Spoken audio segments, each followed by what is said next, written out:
Good evening or good morning, depending on when you found this. Tonight's story is meant to be listened to slowly in the dark with rain or fire sounds in the background. Before we begin, I'm curious, where are you listening from and what made you press play tonight? If you enjoy this kind of storytelling, subscribe and click the notification bell to stay connected. Story 1: The Night My Family High. I've learned that the most terrifying thing you can inherit isn't money or land. It's a story with a locked door at its heart and a key you never asked for. My name is Ava, and until last month my life was a study in controlled, predictable chaos. I was a junior architect in Chicago, living in a sleek, modern apartment where the only history was the leftover takeout in my fridge. Then my grandmother, Alara, passed away, and I inherited the one thing in our family nobody ever talked about, her remote cabin in the pine forests of northern Michigan. My parents, usually so chatty, went silent when I mentioned it. My mother just pressed the heavy iron key into my palm and said, "Sell it, Ava. Don't go inside, just have an agent handle it." Her eyes held a plea so sharp it felt like a warning.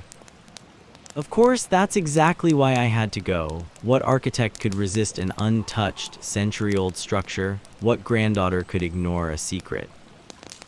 The drive up was beautiful, all golden autumn leaves giving way to dense, dark evergreens.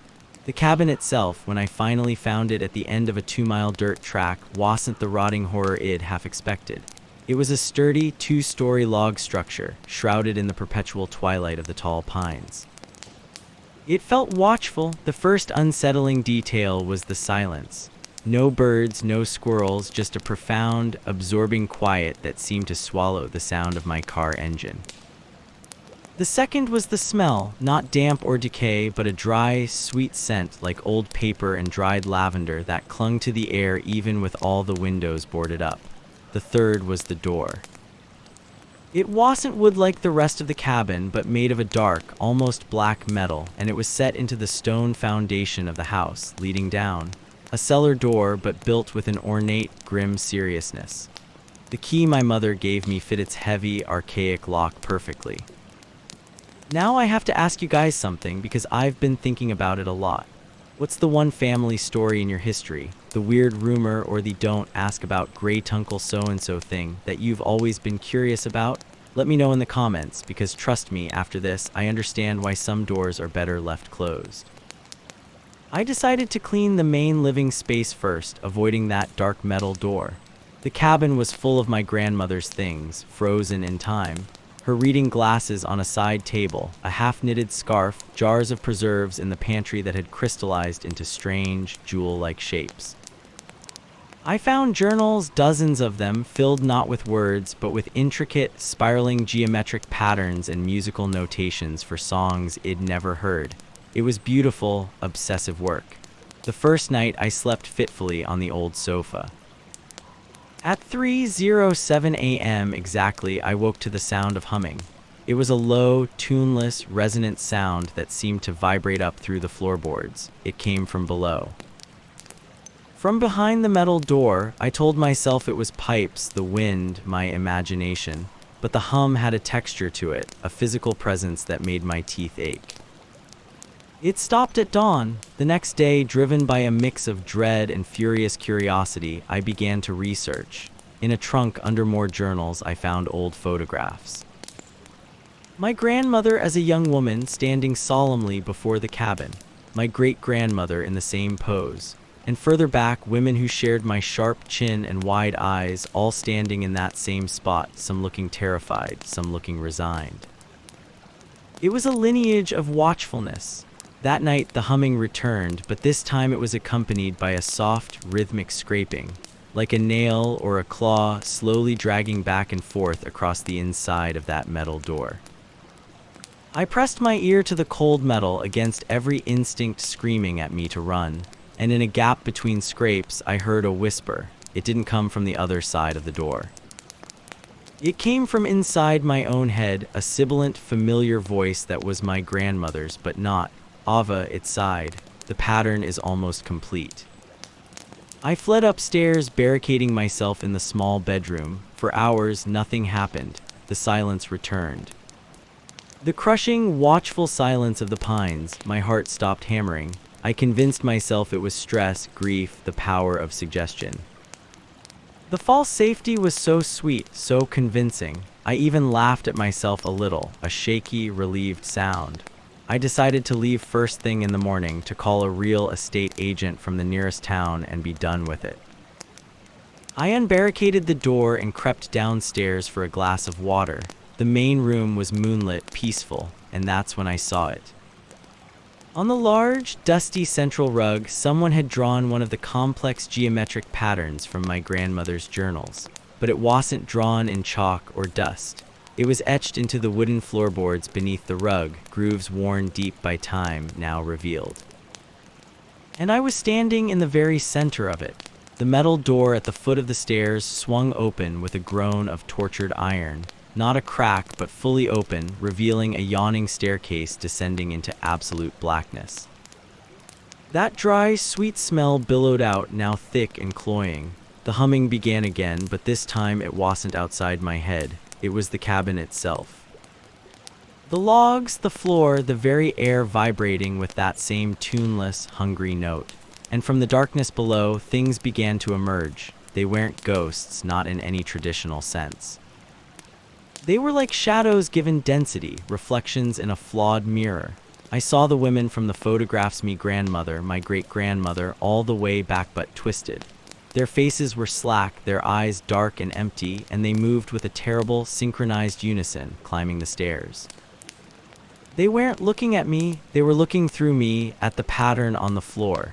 They began to circle the edge of the etched geometry, their feet shuffling in perfect time, their mouths open in that silent hum. I tried to run, but my legs were leaden. The pattern on the floor seemed to pulse with a faint, phosphorescent light. The central spiral where I stood began to feel less like wood and more like sand, shifting, pulling me down. The whispering filled my skull, a chorus of the women's voices now. The keeper must join the pattern, the song must be sustained. The door must be guarded, I understood then in a flash of horrific clarity. This wasn't an inheritance. It was a succession. The cabin, the door, the thing behind it was all a machine, a lock. And the women of my blood were its keepers, their lives, their very essence, the energy that sustained it. My grandmother's death had left a vacancy. The lock was weakening, and I was the next component to be slotted into place. With a scream that tore from a place of pure animal terror, I threw myself sideways out of the spiral's center. I crashed through the circle of shuffling, spectral figures. They felt like cold static, a draining numbness where my body passed through them. I didn't look back. I ran out into the freezing night barefoot, in nothing but my t-shirt and sweatpants. I didn't stop until I reached my car, fumbled with the keys, and sped down that dark dirt track, the image of that open black door burning in my rearview mirror. I am back in my Chicago apartment now. The lights are always on. I sold the cabin through a remote agency for a fraction of its worth. I told the buyer nothing, but the story doesn't end with a sale, because last night at 3:07 a.m. I woke up. My apartment was silent, the distant city hummed a comforting blanket of sound, but my right hand was sore. I turned on the light. My fingers were stained dark, as if with charcoal or soil.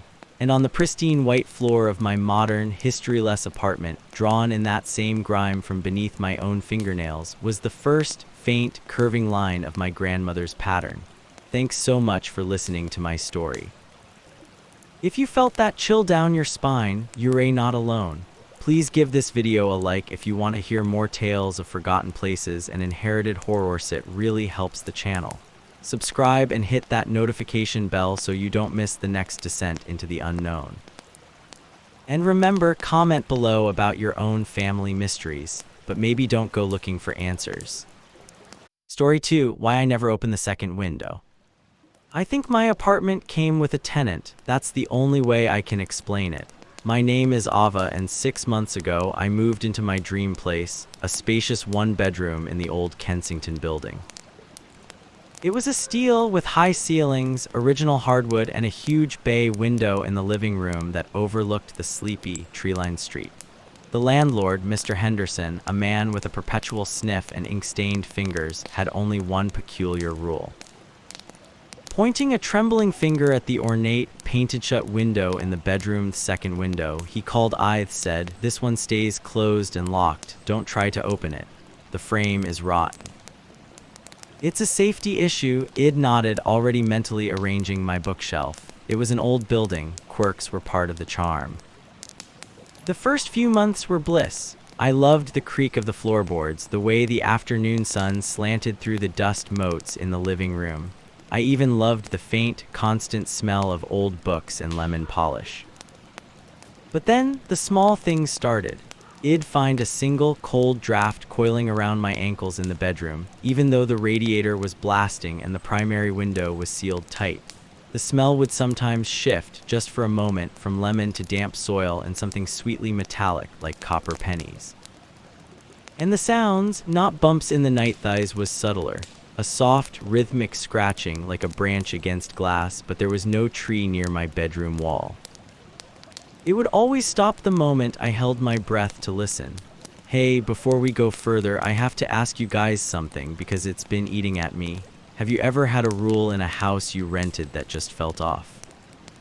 Not inconvenient, but deeply wrong, like the landlord was hiding something behind a simple instruction? Let me know in the comments. The scratching evolved.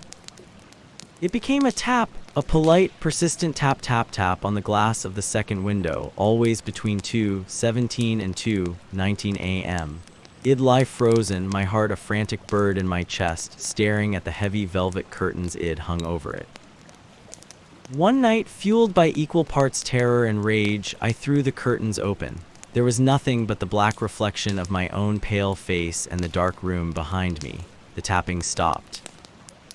I felt a flush of victory. It was just the building settling, pipes expanding, some logical explanation.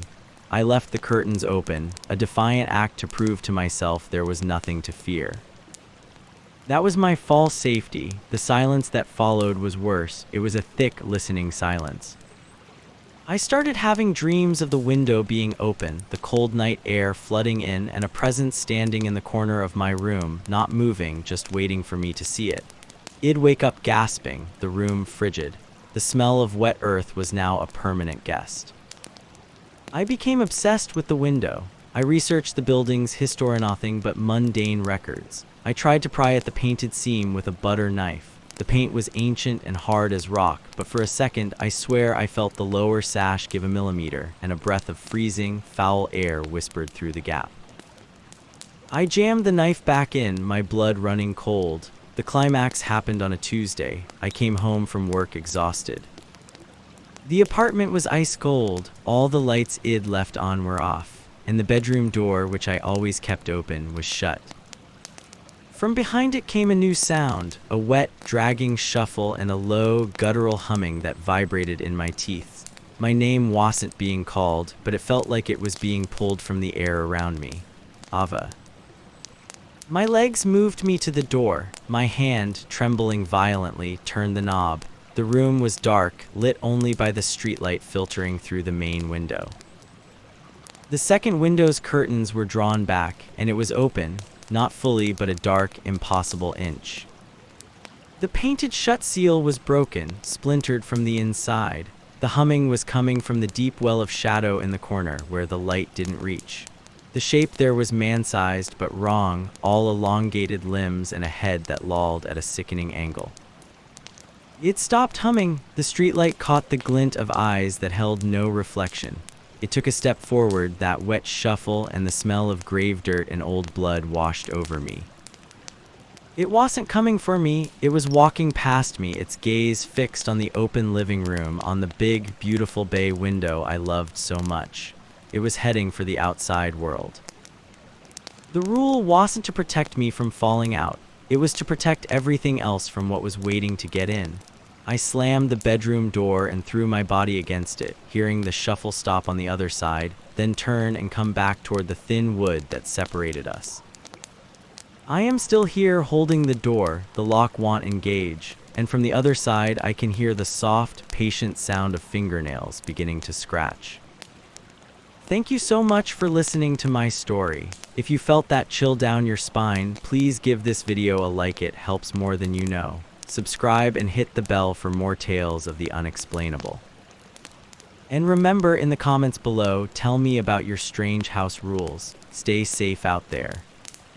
Story 3: The night I learned about highway rules. I want to tell you about the night a simple road trip taught me there are rules to this world. Rules you break at your own peril. My name is Lee, and it started, like so many bad ideas do, with a shortcut. I was driving back from a friend's wedding, a 4-hour slog on I-90 that stretched into infinity under a moonless sky. My GPS, a smug little digital voice id named Brenda, had cheerfully suggested a more efficient route to shave 40 minutes off my trip. The map showed a thin gray line cutting through a vast, unlabeled expanse of green-labeled state preserve. I was tired, my feet ached from dancing in heels I had no business wearing, and the promise of my own bed was a siren song. I took the exit, the highway's steady hum vanished, replaced by the crunch of my tires on coarse, neglected asphalt. The trees, tall pines and skeletal oaks, crowded the road, their branches weaving a canopy that swallowed the starlight. My headlights carved a lonely tunnel through the absolute dark. The first unsettling detail was the silence. No crickets, no owls, just the oppressive, velvet quiet of a vacuum. The second was the road itself. It was too narrow, barely wide enough for one car, with no shoulder, just an abrupt drop into a ditch choked with ferns. The third was the mile markers, or lack thereof. Instead of standard green signs, there were occasional, weathered wooden posts with numbers carved into them, the paint long since flaked away. I remember thinking they looked like grave markers. I drove for what felt like an hour, Brenda's screen a frozen blue arrow on a featureless gray strip. My phone had lost signal miles back. The only signs of civilization were the rare, derelict mailboxes at the mouths of dirt driveways that disappeared into the blackness, no houses visible. I was gripping the wheel, my knuckles white, when I saw the first one. A figure standing perfectly still on the left side of the road, just at the edge of my headlights. It was a man in a dark, heavy coat, his face shadowed by a wide-brimmed hat. He didn't hitchhike, didn't wave. He just stood watching my car approach. A cold finger traced my spine. I instinctively eased off the gas, my foot hovering over the brake, but something primal in my hindbrain screamed, "Don't stop." "Don't even slow down." I pressed the accelerator and shot past him. In the fleeting illumination of my taillights, I saw in the rear view that he hadn't turned to watch me go. He remained fixed, staring at the empty road ahead where I had been. My heart was a frantic bird in my chest. "It's fine," I said aloud, my voice tinny in the silent car. "Just some local weird, but fine." I needed to calm down. "So let me ask you all something, because we've all been there, right? Driving alone at night, seeing something that makes your skin crawl. What's the strangest, most unexplained thing you've ever seen on a lonely road? Put it in the comments below. Sometimes sharing the fear makes it feel a little less heavy. Trying to distract myself, I turned on the radio. Static hissed, then a faint, wavering AM station bled through. An old-timey broadcaster was listing off rules. Rule number 7, a crackling voice intoned. "If your headlights catch a solitary traveler, do not alter your speed. Consistency is key." A chill that had nothing to do with the car's AC washed over me. It was a coincidence, a weird, creepy coincidence. I jabbed the button, silencing it. The static felt safer. 10 minutes later, I saw the second one. A woman in a long, pale dress standing on the right side of the road this time. Her hair was stringy, plastered to her face as if wet, and she held one arm outstretched, thumb pointing downward, not up. Not hitchhiking. Warning. The same icy command flooded my system. Maintain speed. Do not acknowledge. I stared straight ahead, my eyes burning from not blinking, and drove past. This time I glanced. She was gone. Not walked away gone, but vanished into thin air gone. There was nowhere for her to go but the dense, impassable wall of trees. Panic began to crystallize into a sharp, metallic taste in my mouth. I needed to get off this road. Brenda's map still showed the gray line, but now a small, pulsing dot appeared a few miles ahead, a gas station icon. Salvation. I almost wept with relief. Civilization, light, people. The trees began to thin, and soon I saw it, a single flickering fluorescent light illuminating a shabby gas station with two antique pumps. A beat-up pickup truck was parked to the side. It was the most beautiful thing I'd ever seen. I pulled in, the gravel loud under my tires. The station was a small, concrete block building with a sign that read HARTWELLS in faded red letters. Inside, it was warm and smelled of stale coffee and motor oil. An old man with a kind, wrinkled face sat behind the counter reading a newspaper. He looked up and smiled. "Heck of a night to be on the old preserve road, miss." "You have no idea," I breathed, my body trembling with released tension. I saw some people out there, just standing. It was really strange. The man's smile didn't falter, but his eyes changed. They became careful, assessing. "Folks around here keep to themselves. Best to do the same. The road, it has its own ways."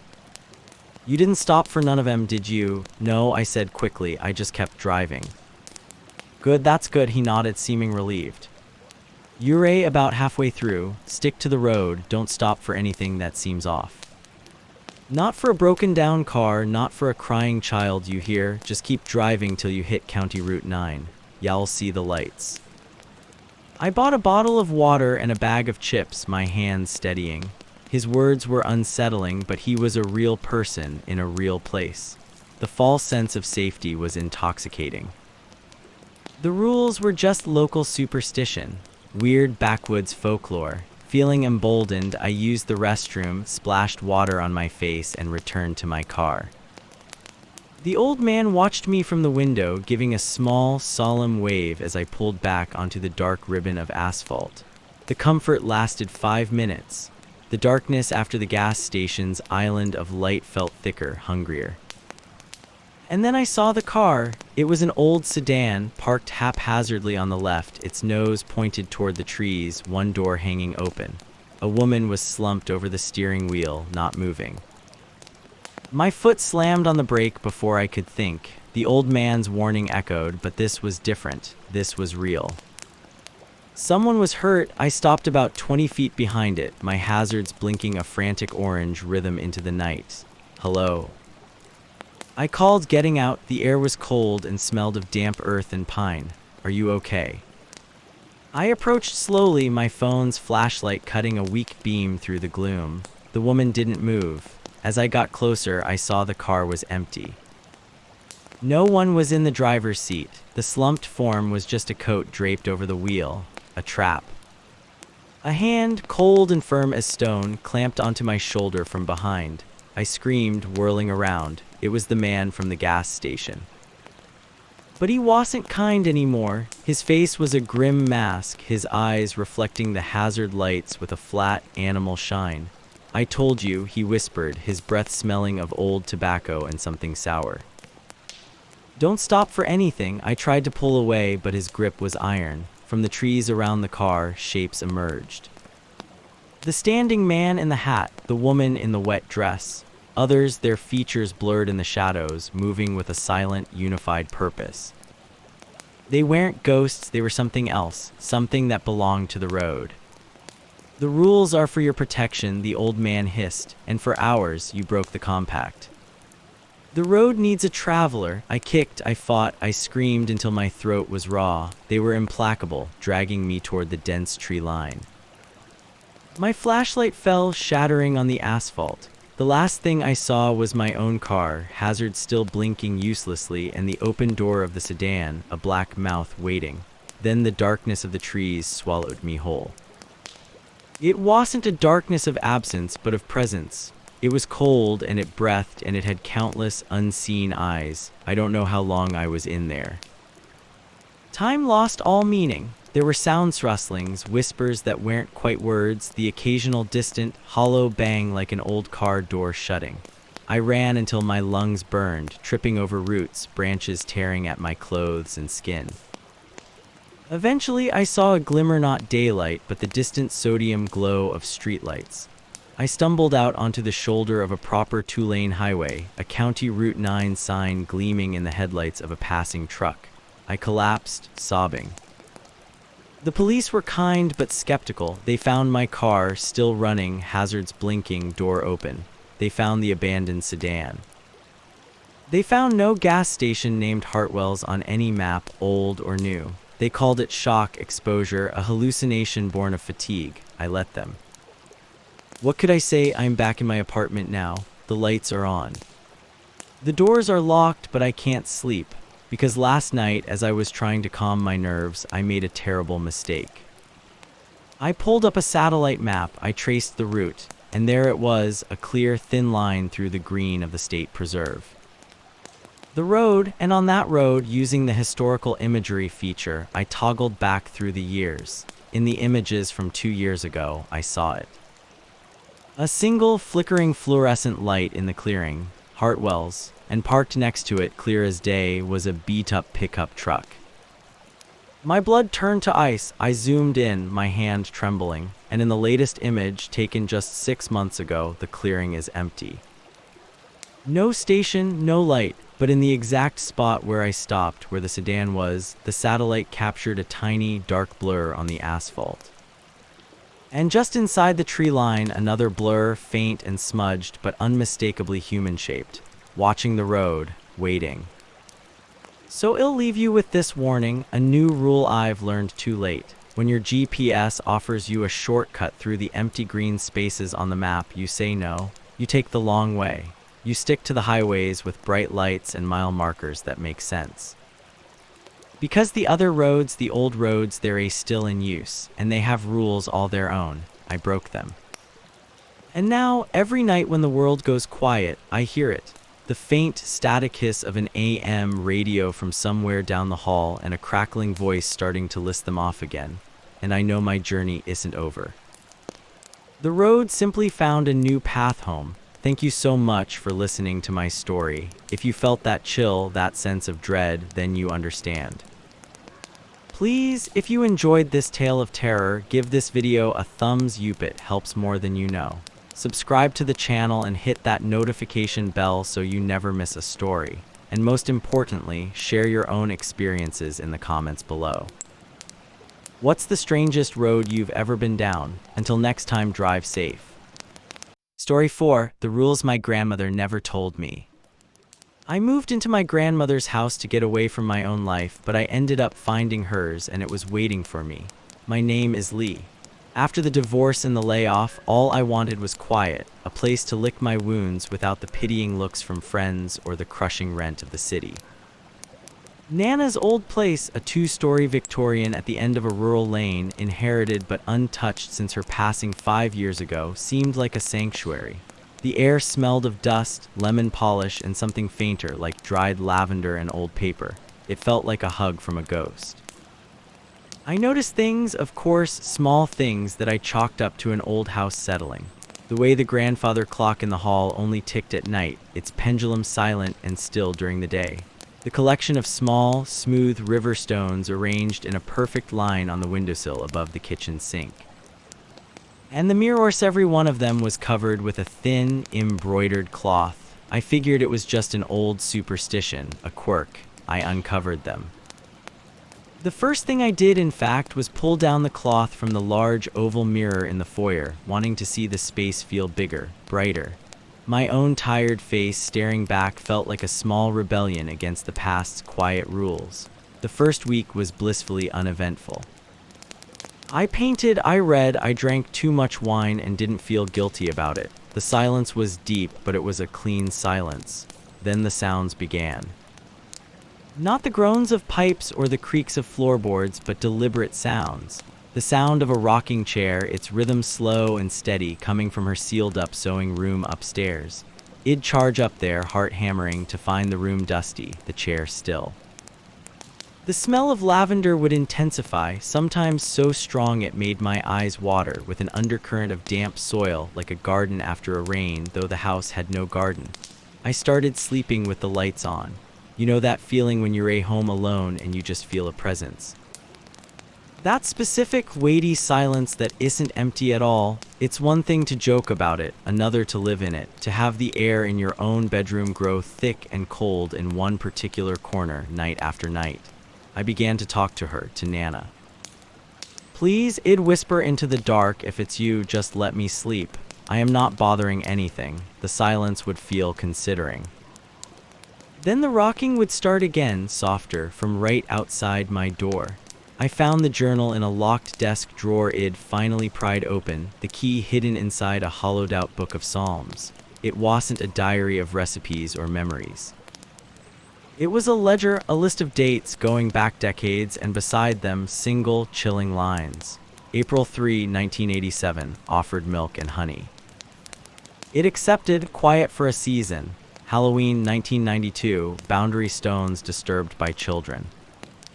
3 nights of whispers, reset the line with ash. January 17, 2001, heard it on the stairs. Did not look, did not answer. The last entry in a shaky hand was dated the week before she died. Too weak to maintain the offerings, it is in the walls now. Forgive me, whoever comes next. Do not uncover the mirrors, it uses them to watch. My blood turned to ice. The covered mirrors, the line of stones on the Scylla boundary line. I'd broken it all. I'd been so arrogant, thinking I was claiming a space when I was actually dismantling a careful, fragile fortress. That night, the house didn't just make sounds, it breathed. The cold spot in my room spread until my breath fogged. The faint, rhythmic rocking was replaced by a slow, dragging scrape, like something heavy being pulled across the attic floor above my ceiling. And in the darkness, from the now uncovered foyer mirror, I began to see a faint, greenish luminescence reflecting onto the opposite wall. What's the weirdest family heirloom or tradition you've ever encountered? Something that seemed odd but harmless until it wasn't? Let me know in the comments, because I am telling you, you start to see things differently after an experience like mine. I tried to fix it. Frantic, I recovered every mirror with sheets and towels. I gathered new river stones and placed them back on the windowsill, my hands trembling. I even put out a saucer of milk and honey on the back porch, feeling utterly ridiculous until I saw it the next morning licked clean, not by a cat or a raccoon, but with a strange, granular residue left behind like sand or fine ash. For 2 days, there was peace. The house was just a house again. The silence returned to its clean, empty state. I let out a breath I felt like I'd been holding for weeks. Maybe it was enough. Maybe Nana's rituals worked and I had just managed to reseal whatever door I'd opened. I even slept a full night, deep and dreamless. The false safety shattered on the 3rd night. I woke up because the bed was shaking, not the house, just my bed, a violent, jarring tremor, and I was paralyzed. Sleep paralysis, I tried to tell myself, even as my rational mind screamed that this was different. I could turn my head just an inch. The room was pitch black, but the darkness by the closet was deeper, a solid shape. It peeled itself away from the shadows. It had no true form, just a suggestion of a tall, emaciated frame, and it moved with that same slow, dragging scrape. But its eyes, it had 2 points of refracted green light, like the gleam from the mirror, and they were fixed on me. A smell washed over mauve-powering lavender, choking and sweet, masking the reek of something rotten and ancient beneath. It wasn't in the room with me. It was in the room instead of me, claiming the space. I couldn't scream, I could only watch as it drew closer, the temperature plummeting, the green pinpricks of light swelling in my vision. The climax wasn't a fight. How do you fight a sigh in the dark, a weight on the air? It reached the foot of my bed. The dragging sound stopped. The silence was absolute, a vacuum. Then, a voice. It wasn't a sound in my ears, but a vibration etched directly into my mind, dry and rasping like pages turning in a forgotten tomb. You took the covers off, it sighed with a terrible, curious hunger. Now I can see you. Now I know your shape. The green lights flared. The paralysis broke as a surge of pure, animal terror flooded my system. I rolled off the bed, crashing to the floor, scrambling backwards on my elbows and heels until my back hit the wall. I squeezed my eyes shut, remembering Nana's entry. Did not look. I'm not looking. I sobbed into the crook of my arm. I'm not looking. I don't know how long I crouched there, trembling, eyes sealed shut. The cold receded, grain by grain. The smell faded back to dust and lemon polish. When I finally found the courage to open my eyes, sunlight was bleeding through the curtains. The room was empty. The house was silent. I spent that day packing my car, my movements jerky and frantic. I was leaving. The house could rot, I'd sell it for nothing. As I carried the last box out, something made me pause at the foyer mirror, still covered by my bedsheet. A perverse, devastating need to see my own face, to confirm I was still real, still Lee. I yanked the sheet down. My reflection stared back, pale and wide-eyed with fear. And right behind my own shoulder, perfectly clear in the daylight, was the faint, smiling reflection of my grandmother. But her eyes in the reflection were not her kind, crinkled eyes. They were two deep, dark pools of absolute black, and her smile was too wide, too full of sharp, bone-white teeth. Her reflected hand lifted and rested with terrible familiarity on my reflected shoulder. I screamed, whirling around, but there was nothing there, just empty space. I turned back to the mirror, my own horrified face alone, a trick of the light, a stress-induced hallucination. I had to believe that. I drove until the gas light came on, checked into a motel 100 miles away, and collapsed. I slept for 14 hours. When I woke, the world felt solid again. The nightmare was receding. I went to the motel's communal bathroom to splash water on my face. I looked up into the fluorescent-lit mirror over the sink, and there, just for a fraction of a second, peering over my shoulder from the reflection of the shower stall behind me, was a glimpse of greenish light. It's been 6 months. I live in a new city, in a modern apartment with floor-to-ceiling windows and no mirrors except the one on my medicine cabinet, which I keep firmly closed. I've learned to avoid reflective surfaces. Store windows, dark phone screens, the backs of spoons. Sometimes, in my peripheral vision, I catch a flicker of a slow, dragging movement or smell a hint of lavender in a place it shouldn't be. I follow Nana's rules now, the ones I pieced together too late. Don't look. Don't acknowledge, maintain your boundaries. But the worst part, the truly chilling part, is this: I think it's no longer in the house. I think when I looked in that final mirror, I didn't just see it, I took it with me. Thank you so much for listening to my story. If you felt that chill down your spine, you're my kind of people. Please give this video a like if you enjoyed it. It helps more people find these tales. Don't forget to subscribe and hit that notification bell so you don't miss our next descent into the unknown. And tell me in the comments, what's one rule from your childhood home you'd never break now? Until next time, sleep well if you can. Story 5. What I found in my grandmother's attic. I was never supposed to open the cedar chest.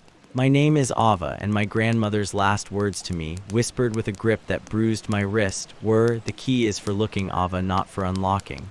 She died on a Tuesday, leaving me her creaky Victorian house and a silence so thick it felt like another occupant. I moved in to sort her estate, telling myself it was practical, temporary. The normalcy was a thin veneer. The house smelled of lemon polish and something underneath: damp earth and dried roses. The floorboards groaned in sequences that almost sounded like footsteps, and the antique mirrors throughout the house always seemed to hold my reflection a half-second too long. But it was my inheritance, and I was determined to be sensible. The attic was the final frontier. It was accessed by a pull-down ladder in the hallway ceiling, a black maw that exhaled cold, stale air. I climbed up one afternoon, my flashlight beam cutting through dust motes dancing like agitated spirits. It was a museum of a lifetime: trunks of moth-eaten dresses, boxes of sepia-toned photographs with unsmiling faces, a porcelain doll with one cracked eye. And there, tucked under the eaves, was the cedar chest. It was smaller than I remembered, bound with tarnished brass. The tiny key hung on a ribbon from a nail above it, right where she said it would be. For looking, I muttered, but what was the point of a key if not to open? The question pulsed in my head, louder than the house's settling sighs. I took the key. It was ice cold. The lock turned with a click that echoed far too loudly in the cramped space. Inside, there was no treasure, no heirlooms, just a bundle of letters tied with black ribbon, a small, leather-bound journal, and a single, large black-and-white photograph lying face down. I flipped the photo over. It showed my grandmother as a young woman standing in front of this very house. But she wasn't alone. A tall, blurry figure stood just behind her left shoulder, its shape indistinct but undeniably present. Its hand seemed to rest on her arm. Her smile in the photo was the unsettling part. It was wide, genuine, but her eyes were wide with what I could only interpret as pure terror. I dropped the photo like it had burned me. The journal's pages were filled with her elegant script, but the entries weren't diary musings. They were logs. October 12, it stood at the foot of the bed for 3 hours. I did not move. February 3, the whispering in the walls has started again. It says it's learning my voice. The final entry, dated a week before her death, read, "It is almost ready. It has learned all it needs from me. It will need a new teacher. It will need family." You know that feeling when you're home alone and you hear a noise that almost makes sense? A floorboard that sounds just a bit too much like a footstep. What's the one sound in your house that always sends a chill down your spine? Let me know in the comments. That night, the house changed. The groans in the floorboards weren't random anymore. They traced a path from the attic ladder to my bedroom door where they'd stop. I'd hear faint, wet whispering just below the threshold of comprehension, like a radio tuned between stations. It wasn't coming from the walls, it was coming from the heating vent. I stopped sleeping. I'd lie rigid, staring at the slice of moonlight on my ceiling, listening. The smell of damp earth grew stronger, concentrated in the hallway. One morning, I found a single muddy footprint on the polished hardwood outside my room. It was large, misshapen, and pointed away from my door. I called a locksmith, had deadbolts installed on my bedroom door. I piled furniture against it. For 2 nights, the silence returned. The smell faded. I felt a fool, drowning in exhaustion and relief. I told myself it was grief, an overactive imagination fueled by my grandmother's paranoid writings. On the 3rd night, emboldened by the quiet, I needed a glass of water.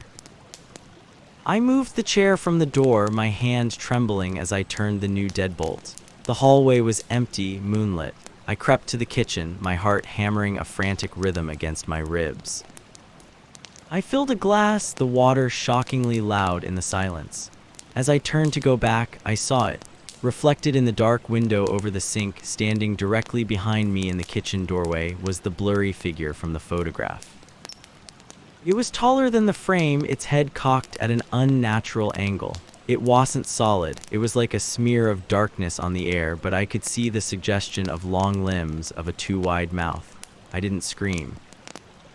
The sound died in my throat, frozen. I dropped the glass. It shattered on the tile, a sound like a gunshot. I spun around. The doorway was empty. I stood there, shaking, surrounded by shards of glass and the deafening thud of my own pulse. False safety, it was a cruel joke. The thing was just reminding me it could get in anywhere.